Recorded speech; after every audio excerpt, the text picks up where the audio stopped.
Ang kapangyarihan ng kalikasan ay may malalim na papel sa buhay ng motorsiklo at ng nagmamaneho nito sa iba't ibang paraan. Ang pagmomotorsiklo ay isang natatanging karanasan na nag-uugnay sa nagmamaneho sa natural na mundo sa paraang hindi kadalasang nagaganap ng iba pang uri ng transportasyon. Narito ang ilang aspeto kung paano nakakaapekto ang kalikasan sa buhay ng motorsiklo. Karanasan sa pagmomotorsiklo.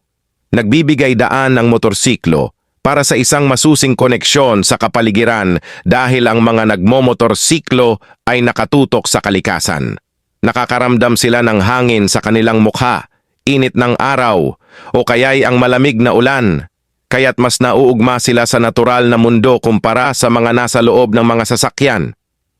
Pitoreskong ruta. Isa sa mga kaligayahan sa